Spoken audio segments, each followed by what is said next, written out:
see that? Like, oh yeah, there it is. Cool. We are now live. So I think we should be able to, or anyone else should be able to see the video through the G Plus page now. So I just hope that's working. I'm not going to try because I'm not quite sure what's going to happen. Okay, so today's hangout is like outside of the regular dev call, because it's not a regular dev call. It's about a couple of things that we started talking about at the GNU Radio conference. So to put everyone on the same page, we had this working group which had a bit of an open title. It was like titled user experience, and it sort of diverged. Like a whole group split off to talk about GNU Radio Companion specifically, because that is still kind of considered the face of GNU Radio. But we're not going to talk about GNU Radio Companion today. We're going to talk about everything else.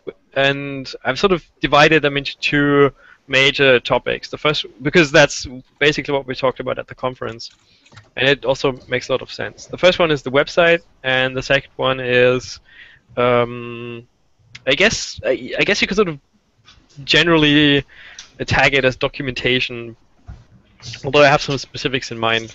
So I posted a very short agenda on the calls. Here's the URL. It's not very long, but it sort of summarizes it all up.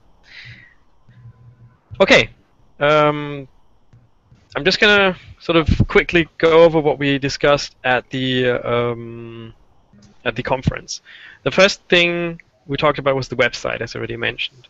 Now, I was kind of surprised, but I probably shouldn't have been, but I still was very surprised how important the actual look of the website was to lots of people. You know, when I say GNU Radio Companion is the face of GNU Radio, the website is probably even more so the face of GNU Radio. So, yeah, it's worth investing in some time into a good website. And we had a look at some other websites of different open source projects to have a look at ones that we liked. I think, John, you had a very good example at a QT or something. Do you remember what that was? John Malsbury, you're saying? Yeah. Is there another one? I don't recall looking at any examples on QT. I think I sent out some one-page examples. I think those were just more template examples than open source projects. But yeah, I mean, there were a few that I kind of liked. Just kind of the overall style, not necessarily the template itself.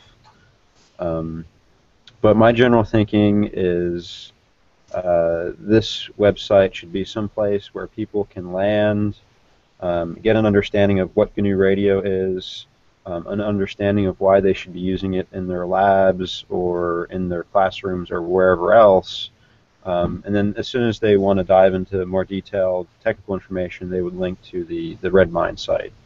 So that's the general idea. I have, at least, and because of that, I'd want to keep the actual website itself fairly simple. So I can post in the chat window some of the one-page website examples that we've looked at. I think that's the direction I'd like to head, but you know, I'm open to all kinds of feedback and opinions and strategies on this. Yeah, I completely agree with you. I'd like to collect sort of requirements that we have towards the website, because I don't want to eventually find out that we actually need something else. If we can do this whole thing, we have a one-page website and then combine it with the Redmine stuff, that would, like, I'd be very happy with that, because it's the least amount of effort, least amount of work involved, but I think it also gives us lots of possibilities. So that's something I'd like to talk about today, is like, what do we actually need from this new website? Okay. And before we start that, I just want to say what I'd like to talk about afterwards, and that is sort of like to talk about what we have in forms of tutorials, because we've been getting this we're getting feedback that we need some kind of online course that if you're a beginner, you can sort of follow these tutorials, which should eventually lead you to a state where you can sort of handle the expert pages yourself. And one page specifically that's been getting some criticism is the FAQ for very good reasons. Like it's just become this organically grown. I don't know what you'd call it. It's just a mess, really. And one problem with this mess is that on the front page we say you must read the FAQ. So we can't really live in the state it is right now. Okay. Okay, so I'd like to dive right into the whole thing regarding the requirements. So I'd like to, start a small discussion about what we actually need from the website once it's done. Like, how do you envision the finished website, but specifically from the functionality point of view.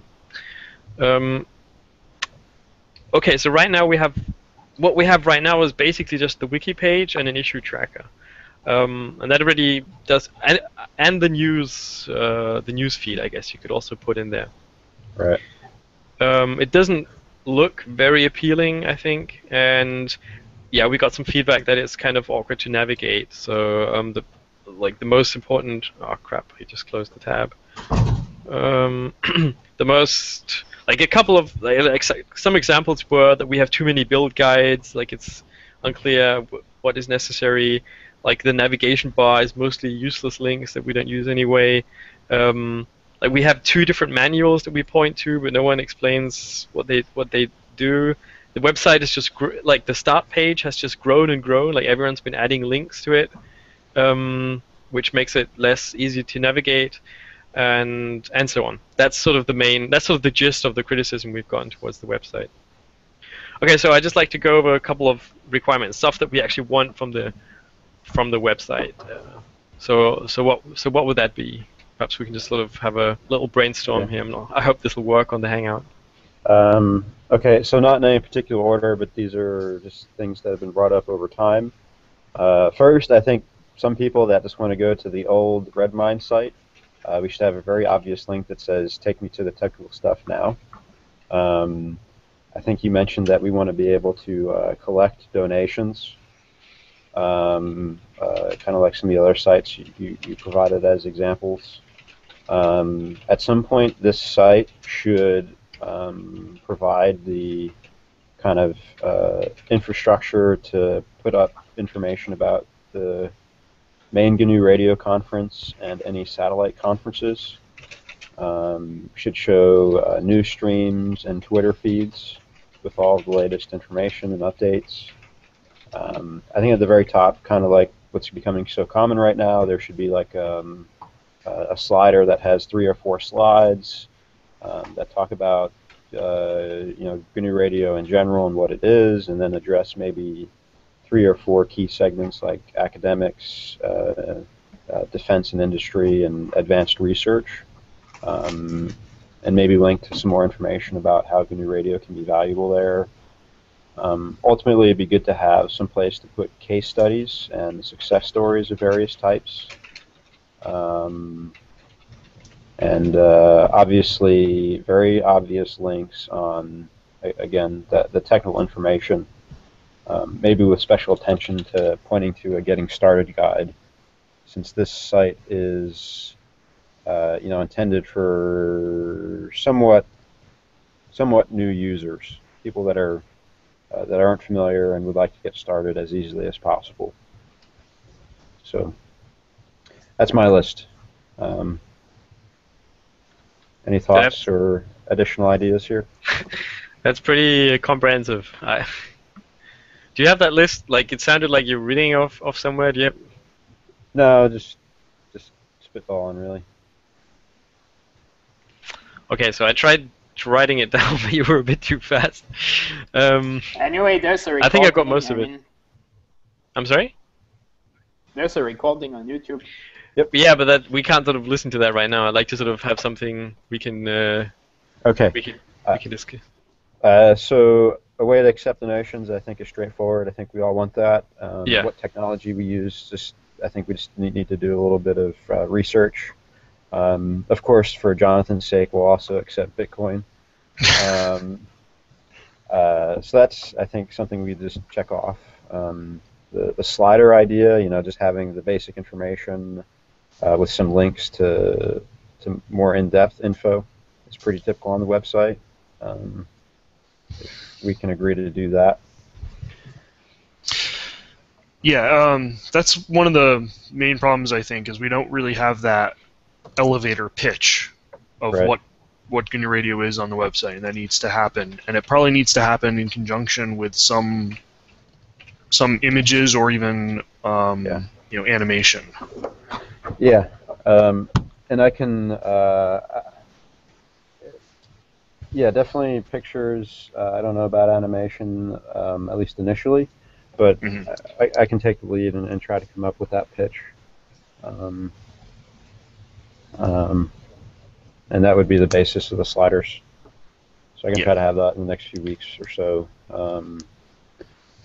Okay. Mm-hmm. All right. What else needed more discussion, you think? I was thinking when you were talking, like when you were talking about case studies, success stories. Yes. Like we have diverse. We have a couple of blogs that handle GNU Radio stuff very specifically. Sure. I mean, Tom, you have your own one, obviously, and like, would it make sense to have something like that on, on the website, so we can sort of. Yeah, actually, that's a good point. And in my opinion, I view the blog and the case studies to be kind of different. Okay. The case study is like a very well-formatted, semi-short but very impactful. This is how we save time and money kind of thing. Something that says, here's the challenge, this is how we solved it, and this is why GNU Radio is so awesome. Whereas I view the blog as a place where we all do kind of more free-form writing. Could be on technical subjects like how to use tags. It could be, hey, here's a new feature, or this conference was awesome. That's what I'd view the blog as. Whereas the case study is, this is somebody that used GNU Radio, and this is how it made them successful. Make sense? Mm-hmm. Yeah. So I don't know how we bake that in and where things appear physically on the site, but I think it's important to have that just so people that haven't used GNU Radio yet but might want to think about it, they can say, oh wow, there's lots of other people already using this, and I'm not necessarily taking a lot of risk in being a trailblazer in my company. You know what I mean? Right. So that's the idea there. Okay. Is that too marketing-y for us, or is that sound good? No, I think that sounds fine. Okay. Well, I mean, the marketing side is what was missing all along. I mean, this is sort of the main reason we should be redesigning the website in the first place. Right. Yeah. Yeah, in many ways, yeah. Okay. Yeah, I like a lot of the things you said, like stuff like Twitter feeds. That's nice. It sort of gives the page a very dynamic feel. Like it's always going to be up to date that way. Mm-hmm. I didn't quite like when you said like we have like a slider, like the academia and the defense thing. I didn't quite understand what you meant by that. So maybe I was going a bit too far in depth in that, and we're not quite at that point. It's kind of like what Tom said. We need an elevator pitch. Yeah. And that's just got to be our standard elevator pitch that we use on sliders when we're actually talking to people. And in my mind, the words you use change a little bit based on who you're talking to, whether it's a professor, which I think is one key segment for us, professors and students and people doing advanced R&D or doing stuff in the classroom. I think professionals that are doing research in both commercial R&D and defense. When you're talking to them, you talk about things like total cost of ownership and reducing risk and getting projects done rapidly.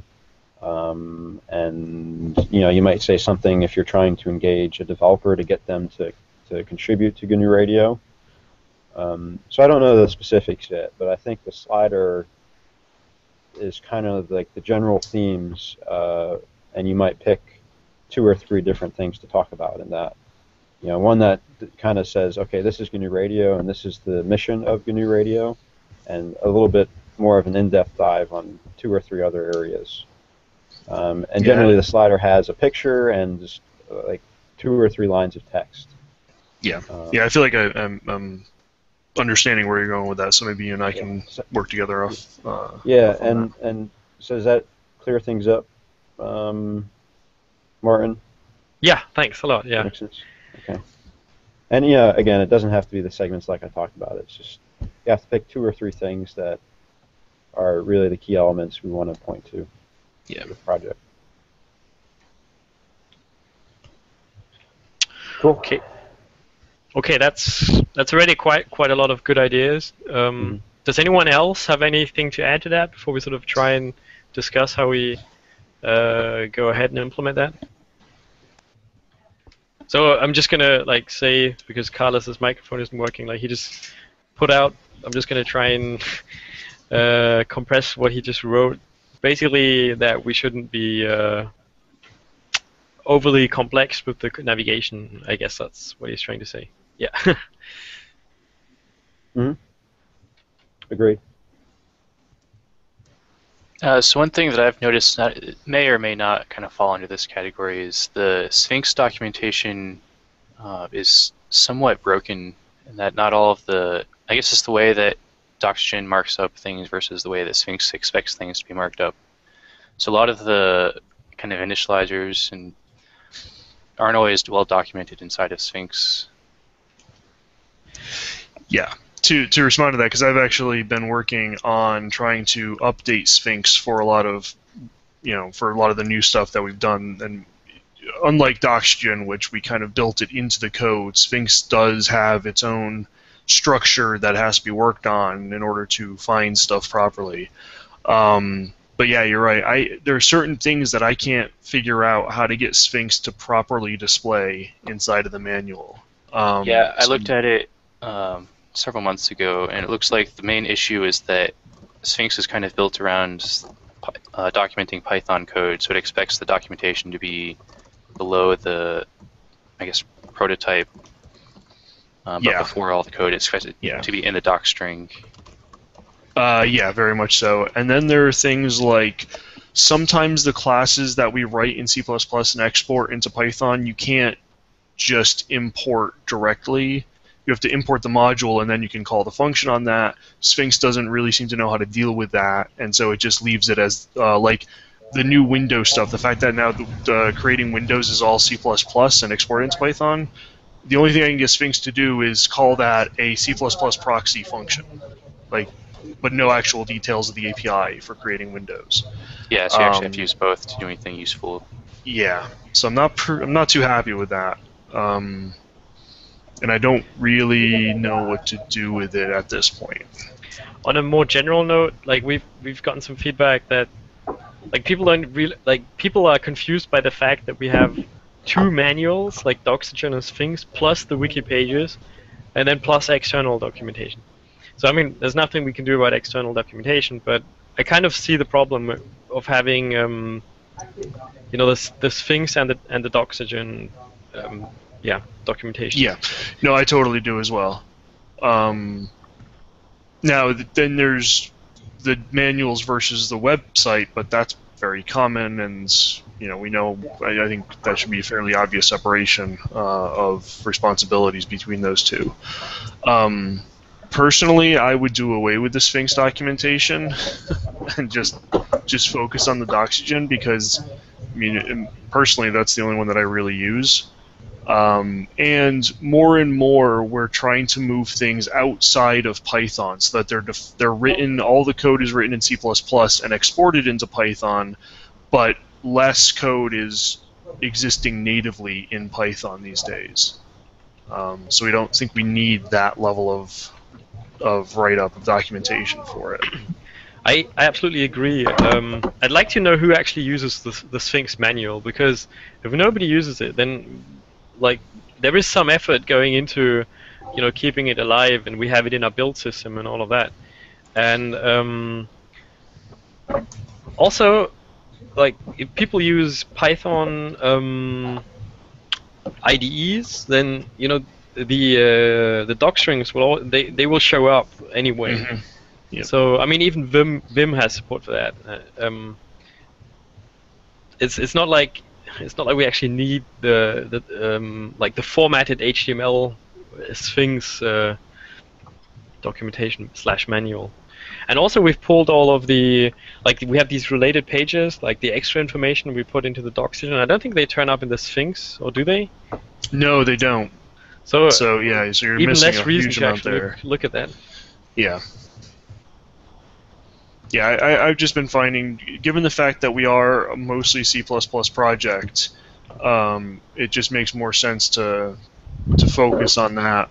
And also, I don't like the hand curation that has to be done on the Sphinx to get things to link properly and show up properly in that manual. That really annoys me. Yeah. So I'd be up for getting rid of it, but yeah, we have to. We have to have that information. The stuff that is only in the Sphinx manual, if we can identify that and somehow move that into the Doxygen world for the time being, that might be okay. Okay, I think that's an entirely different work package from what I originally had intended, but it's something we should keep in mind. Yeah, I'll keep this in mind and maybe try to work something up. Yeah, I agree. We should move on. Okay, so this was a little bit of a tangent, but it fits into the whole thing. As I said before, the fact that we have a Sphinx and Doxygen manual was heavily criticized. Well, it wasn't heavily criticized, but if it confuses people, then we should think about doing it better. Okay, so I'd like to just go back to the whole website. What do we want on the website thing? Oh. Moritz is complaining that GNURadio.org doesn't support IPv6, but I'm not going to talk about that today. Yeah. Yeah. So, does anyone else have any ideas about what we actually need for the whole website? So, just like general requirements and ideas, so we can sort of collect all of those. On top of what John just said, which was I feel personally, I feel John summarized it, everything that I can think of. Okay. Yeah, and I guess one other thing to talk about, Martin, is the idea that we shouldn't use CMS. I kind of agree with you, but just setting CMS up on whatever site makes it takes so little time, and there's so many options to choose from in terms of templates, whether it's Joomla, Drupal, WordPress, whatever. One thing I do know we need to pay attention to is security. A lot of times when you use these systems, you kind of become a natural target for people just looking for holes and whatever. Yeah. So that's a consideration, but my opinion is I think we should just use some type of content management system, just because going forward when we do things like blogs and news announcements, it just makes it so straightforward for everybody. Yeah. So I probably sort of didn't. I probably didn't phrase that very well. I'm obviously all in favor of using a CMS. I just didn't want to use a full-blown one like Typo 3 or whatever, because those things are just a hell to set up and to maintain, and then you have to define roles to individual users, and then you run into security issues, that kind of stuff. So we should definitely use some kind of content management, but just use the simplest one that we could. That sort of suits our needs. Sure. And I know it's not very popular for just kind of the plain website. It's typically geared for blog type sites, but WordPress probably has one of the simpler interfaces. Yeah, I'm a huge fan of WordPress. But it's also probably one of the worst in terms of being attractive for people trying to break into sites, from my experience. So anyway, yeah, I'll give that some thought and let everybody know what path I think we should go down before I move forward. Yeah, but that's not something we're gonna discuss here. Sure. Cool. So I think we have a pretty good list of things, and am I sort of not assuming too much when I say, John, that you're sort of volunteering to sort of set up a template and something like that? Yeah. Okay. I think having it up in January is a reasonable goal. Mm-hmm. And I can try to do my best. I'm not a professional designer, and when Jonathan said I'm an expert, I've done all of 2 sites. So I can give a shot at the template design and getting things set up. I know there's always a lot of great feedback, and if it turns out I need help, maybe we should just hire a designer for a short period. But anyway, yeah, I'm willing to give it a first shot. Yeah, I think if we use a predefined template that kind of looks what we want, and then change the colors to match the logo, put in the logo and that kind of stuff, then I think we're already halfway there. Sure, I agree. And if we have something like WordPress, then it's really easy to add static pages, like like the elevator pitch, like make that one static page, which are very easily accessible. Right. Very good. Okay, I think that already puts us forward quite a lot. And I think we can sort of move on to the whole tutorials problem, or topic rather. So the problem we talked about at the conference, and I guess it's one that everyone understands or knows about, is that we have some tutorials on the wiki page, some of them better than others, but they're not really coherent. A lot of them written by different people, and what we don't have is a place like for beginners, with an obvious button that says, okay, if you're a beginner, start here and then go through these steps, follow these tutorials, and at the end of tutorial 4 you'll be sufficiently educated to use GNU Radio. And I know that Shashank and Tracy started writing something, and Shashank said he wanted to come today, but he's not here, so I'm not quite sure what the state of that is. And that was supposed to be a beginner level tutorial. He was on IRC. He might still be around. He was having a hard time joining. Do you know his handle? Is it Shashank or Gao or something like that? Yeah, he's in his wide data. Yeah. WI. Okay. Well, perhaps he's listening to this. Shashank, are you there? I know he was in the in IRC.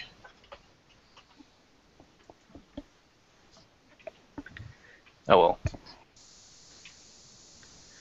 Okay. Well, I mean, oh, there he is. Okay, I'm just gonna ask him. I hope I'm not putting you on the spot, Shashank. I'm just quoting your email. Said you might be presenting something. So the criticism was that, the ideas we had, people liked the idea of having tutorials with GNU Radio Companion and Python files accompanying them. So videos, like, for some reason nobody really liked videos, but I can kind of understand why. It's sort of, you have to follow the video in the speed that it's going at, and you can't sort of play around in between or change the examples. So people like the idea of having sort of a fixed set of examples and a tutorial matching that. So so the tutorials start with some really simple flow graph, which is available as a GRC file. People can open that, and then stuff is explained, and they can, I don't know, add instrumentation blocks, visualization blocks, that kind of stuff. So this is the kind of tutorial that we're lacking, and what Shashank was volunteered to write. So let's see what he has for us. And eventually, what we'd like to have is sort of an online course of sort of getting from like being a beginner to being able to use GNU Radio. Obviously, there's a couple of things that we'll never be able to cover, sort of like digital communication basics. I know some people started collecting information on one of the wiki pages, but I don't think it's ever going to be in a state where we can sort of teach people digital communications and signal processing just through the GNU Radio website. And I don't think that's something we should aspire to have in the first place. Okay, so I'm just going to paste the link into the Hangout. So my first criticism here is just that whatever it is, it cannot be a PDF. I mean, this looks, just scrolling through it, it looks like the content is good, but it really shouldn't be as a PDF. We had this problem before, where this is kind of the famous from Notre Dame. Who was that guy, Michael? Who Dowie was it? Who did the PDF of how to install? Yeah, it was like how to install GNU Radio 3.2.2, but it was a PDF, and then that was it. So it was just this static document that nobody could update or change pretty much ever again. So and it's fine if this was just used as the way to get it up there and out there now, but we definitely need a better mode of content distribution than a PDF for this stuff. Yeah, I fully agree with that. Even after he wrote that and we converted it into other types of files that we could edit, it was still a pain in the ass to edit because we didn't have a very good wiki for doing that. Yeah. Now I'm going to post a link to some stuff that I worked on, and it's very raw. It was really just let's explore this as a model, and it's using IPython notebooks. Now the difference here between what Shawshank is showing and what I'm showing is that this is really designed to embed Python code directly into a document with markup and equations and things like that. But I couldn't, there's no way to do the same thing of using GRC, for instance, within the IPython notebook. But it's, if we set up a notebook server on GNURadio.org, and you can actually download the IPython scripts or just the raw Python script that made this page. So again, it's a little bit more of a living document already. But yeah, having something more HTML, that's more closely tied into the new version of the GNURadio.org website is going to be a better model. Yeah, I agree. There's one tiny thing that I don't like about the notebooks. Otherwise, I think they're awesome. And that's like right now, I don't see a way of people other than us who have access to the website to add new ones. I don't know. That there should be a really easy solution to that. I mean, worst case, you can just sort of upload the HTML, but that's silly. I mean, that's a really interesting question. I think part of the problem that we find ourselves in with the fact that we have so many different build tutorials and explanations is the fact that as a wiki page, we do just let people put whatever they want up there. But if we're really going for some walkthrough steps of this is how you get up to speed with GNU Radio, we want them coming from roughly the same voice and the same perspective. So I don't think we really necessarily want this to be something that everybody can just throw their latest one in. It's going to have to be curated a little bit more, and that curation is the mode of getting stuff onto the web page.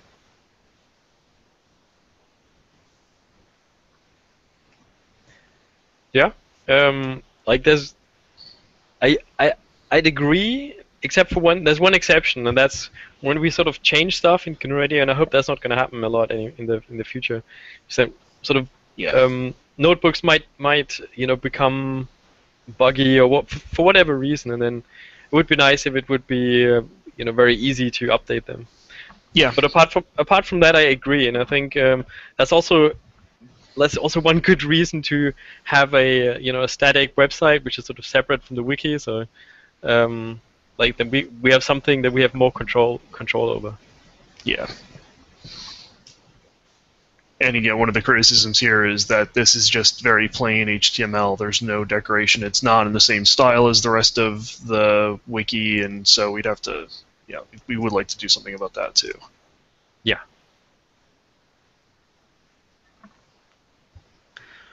Okay.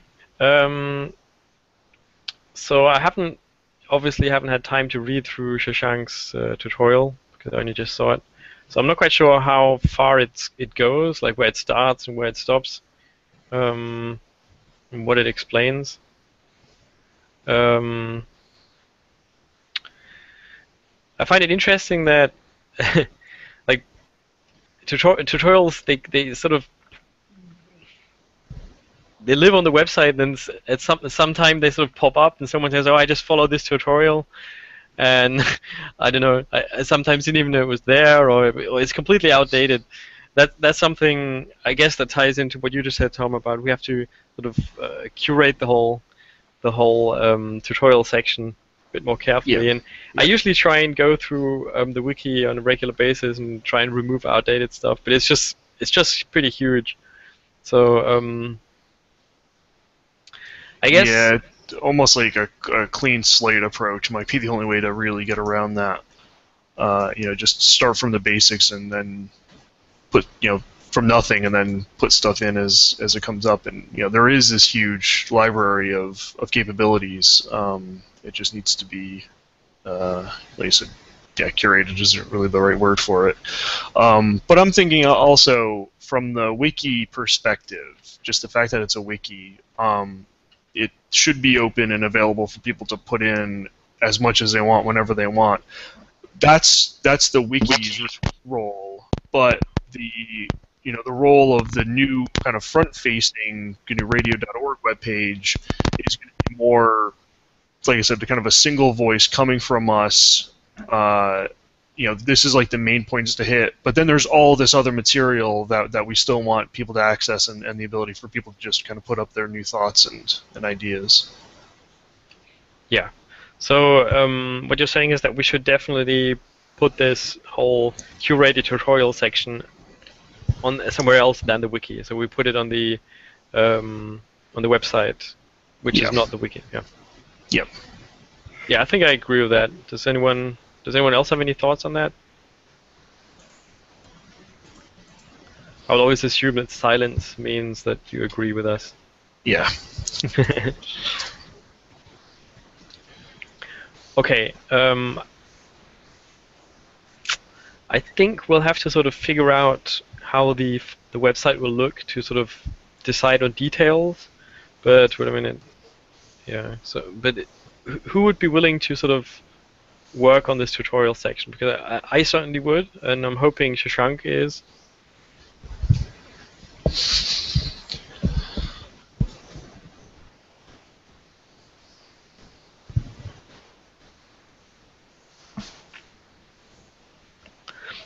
Okay. He'll answer when he when he hears this. The other thing we were talking about was the FAQ page, which is kind of huge and overgrown and a huge mess. There was also the Tom. Did you suggest that to just simply scrap it and start from new? I'm sorry, I was replying to. The FAQ page is also. Yeah, that was one of my thoughts. Is, again, there's so much there that maybe it is just better to just forget it, start from scratch, and then once we've built up from scratch, look back at the current FAQ and see maybe there are things there that we actually missed that we should carry over.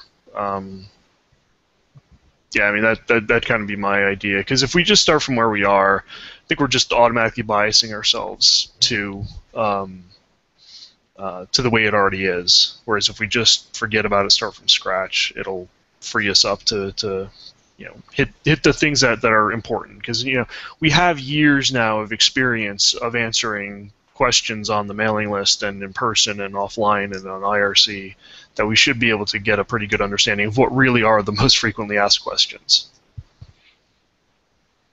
Yeah. There's a couple of things in the FAQ that sort of might be interesting, but I don't know if they really are. So I'm kind of hesitant of the idea of actually just scrapping the whole thing, but it shouldn't be so, so close to the front page in its current state. Yeah, and that's what I said. That's what I meant. Is when I say scrap, of course, we have the history in Redmine. We never get rid of anything. Yeah. So it would be so the idea is to scratch it, which is start from scratch, start from a fresh, clean page, build up what are the frequently asked questions, and then when we're done with that, we look back and see what we missed. And see if there are some of those important things that are on that fact that, like, oh shoot, we actually really do need to address this. So, hopefully that makes sense about trying to get the best of a new page without necessarily losing anything, any important stuff. And again, there could be the kind of the advanced section way down at the bottom of the fact page to make sure that data is there and is searchable, and findable, but isn't really in the way of people walking through the important front matter before they get inundated with it. So how do you suggest we actually go ahead now with the FAQ page? Yeah.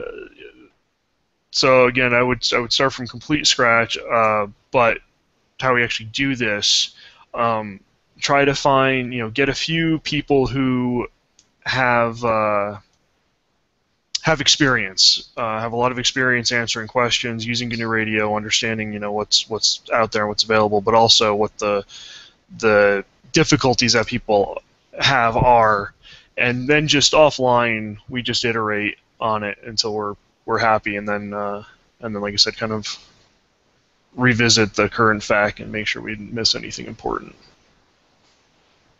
So it would just be a small working group on the side. Okay. Okay, I think there's no reason we can't do that pretty soon, and I think it's sort of a good timing as well because discussing the whole website redesign, I think it's good time to get rid of old baggage that we have on the website. And especially with the big change in 3.7, we want to make sure that we get rid of a lot of the old. We don't need to be talking about auto tools anywhere. We don't need to be talking about the old APIs and things like that. So yeah, that's another reason for the clean slate approach to it, is to make sure we're not carrying anything over that just doesn't exist anymore. Yeah, I regularly go through pages and then sometimes just delete them because they have completely old and outdated information. Yeah. So I'm hoping it's not too much stuff that we need to scrap. But if it is, then and scrap maybe not scrap, but by the end at least rearrange as far as importance and location. Okay. Yeah, I think I'll sort of take over the FAQ rearrangement. Sort of ask the usual suspects to sort of pitch in what are the most important topics that should be discussed on the FAQ page.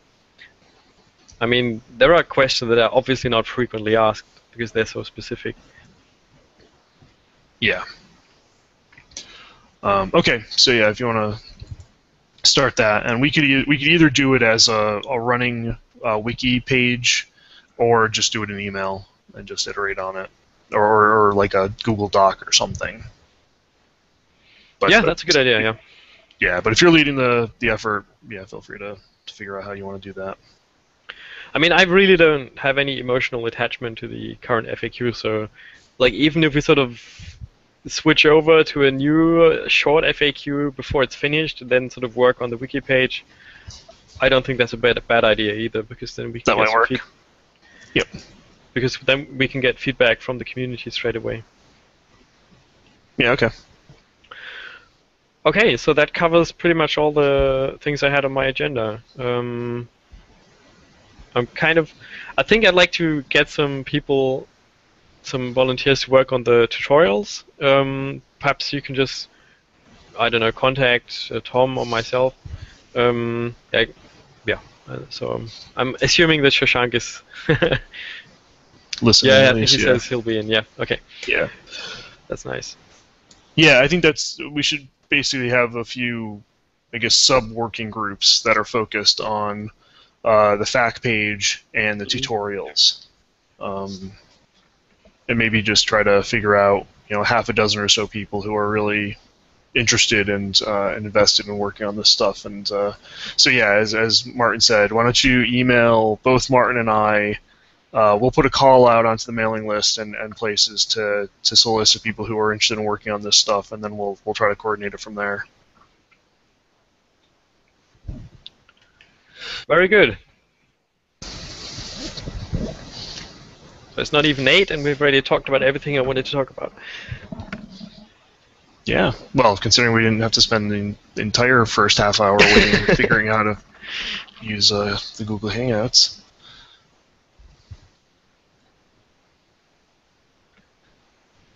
Okay, great. Then see you guys at the next call. Yeah, which is next week. Which is next week, yeah. We're having lots of calls at the moment. Yeah, there's lots to be done though, so... I mean, I'm very happy with the pace of development right now on the state of GNU Radio, so I don't mind more Hangouts. Yeah, I mean, this actually is...